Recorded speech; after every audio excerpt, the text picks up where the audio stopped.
Hi everyone, this is Mithun T. Agustin and welcome to the lecture series on model predictive control. In this lecture, we discuss the set point tracking problem of the LMPC and its numerical implementation.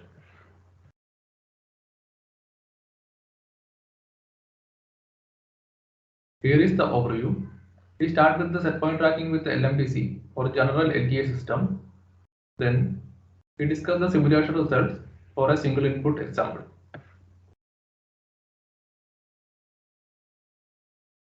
In general, the two major problems in control are the stabilization problem, in which the reference XR equal to 0, and the set point tracking problem, in which the reference XR not equal to 0.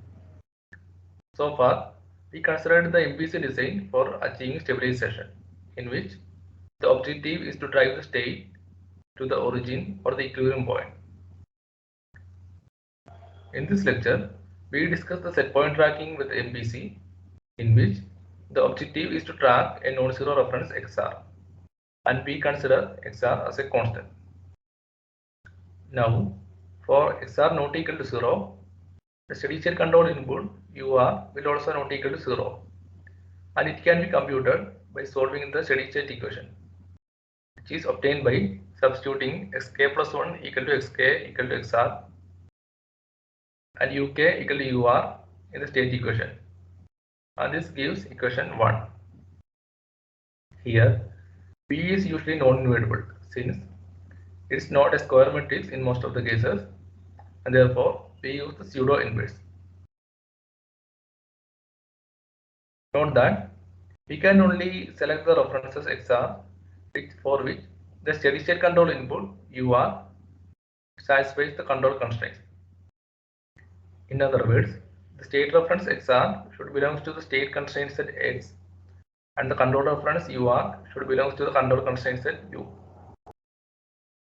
Now, the set point tracking problem can be transferred to a stabilization problem by using the error state XEK and control UEK, which results in the error dynamics as in equation number 2.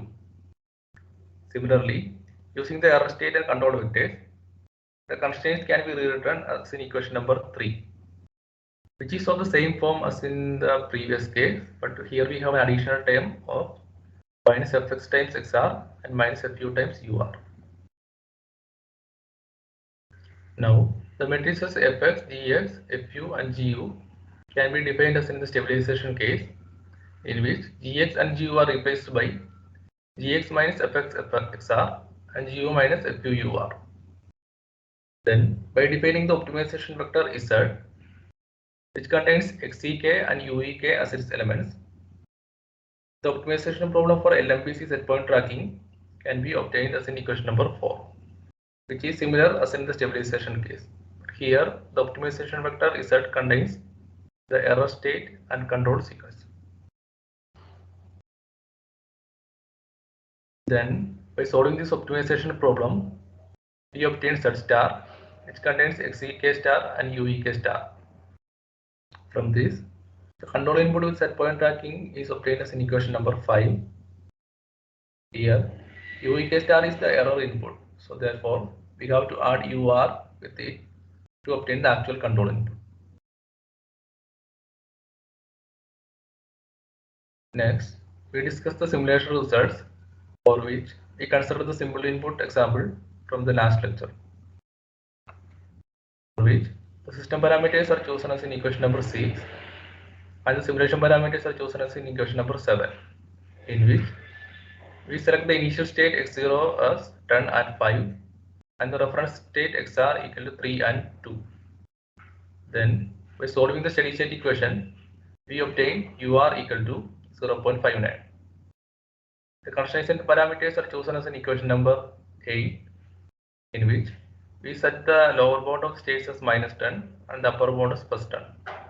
Similarly, for the control input, the lower bound is set as minus 1 and the upper bound as plus 1. So here we have the steady state control ur equals 0.59. So it will satisfy the control constraints. The simulation response of single input system with the LMPC set point tracking is given in figure 1. It shows the states converge to the reference which are 2 and 3 from the initial states, which are 10 and 5. And the control converges to its steady state value, which is 0.59. Also, both the states and the control input satisfies the constraints. The MATLAB program for the simulation can be downloaded from the link given in the description. That completes this lecture. Thanks for listening.